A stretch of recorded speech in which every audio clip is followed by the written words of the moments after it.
Shalom à tous dans le beau, grand et glorieux nom de Yahweh, Yahweh notre Elohim, Yahweh l'Elohim d'Israël pour toujours. Amen.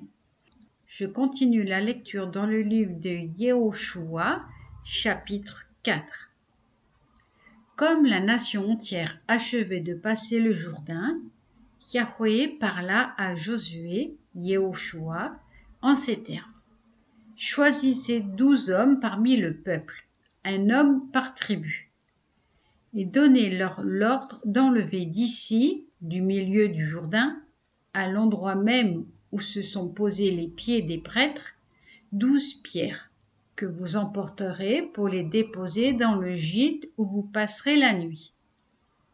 De son côté, Yehoshua manda les 12 hommes qu'il avait fait désigner parmi les enfants d'Israël, un homme par tribu, et il leur dit, passez devant l'arche de Yahweh, votre Elohim, entrez dans le Jourdain et ramassez-y chacun une pierre qu'il chargera sur son épaule, nombre égal à celui des tribus d'Israël, afin que ce soit un monument au milieu de vous, et lorsqu'un jour vos enfants demanderont « Que signifient pour vous ces pierres ?»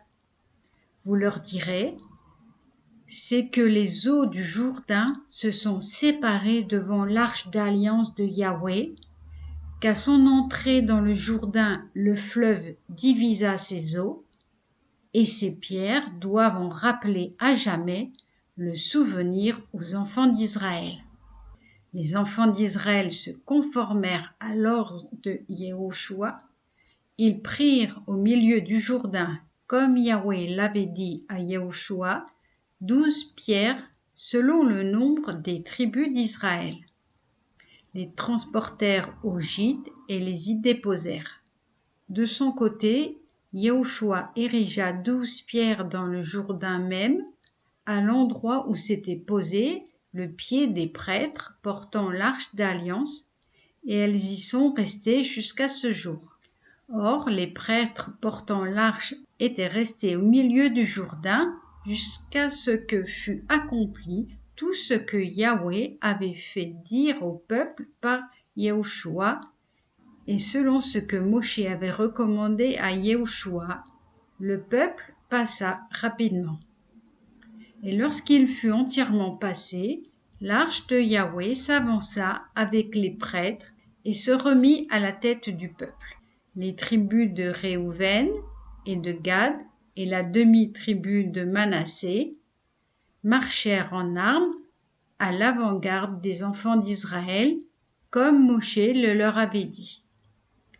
Au nombre d'environ 40 000 guerriers, ils s'acheminèrent prêts au combat, sous les yeux de Yahweh, vers les plaines de Jéricho. Ce jour-là, Yahweh grandit Yehoshua aux yeux de tout Israël, qui le révéra comme il avait révéré Moshe tant qu'il vécut. Yahweh dit à Yehoshua, ordonne aux prêtres, porteurs de l'arche du statut, qu'ils remontent du Jourdain. Et Yehoshua ordonna aux prêtres de sortir du Jourdain. Or, lorsque les prêtres, porteurs de l'arche d'alliance de Yahweh, eurent quitté le fleuve, à peine la plante de leurs pieds avait touché le sol, que les eaux du Jourdain reprirent leur niveau et recommencèrent à couler, comme précédemment, à plein bord. Ce fut le 10 du premier mois que le peuple sortit du Jourdain.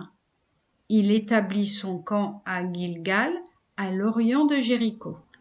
Et ces 12 pierres qu'ils avaient prises dans le Jourdain, c'est à Gilgal que Yehoshua les érigea. Disons aux enfants d'Israël, quand vos enfants, un jour, demanderont à leur père « Que signifient ces pierres ?» Vous l'expliquerez à vos enfants en ces termes. Le Jourdain que voici, Israël l'a traversé à pied sec. Parce que Yahweh, votre Elohim, dessécha pour vous les eaux du Jourdain jusqu'à ce que vous fussiez passés, comme il avait fait pour la mer Rouge qu'il dessécha en notre faveur jusqu'à ce que nous l'eussions traversé, afin que tous les peuples de la terre reconnaissent combien est puissante la main de Yahweh, afin que vous-même révériez constamment Yahweh, votre Elohim. Amen.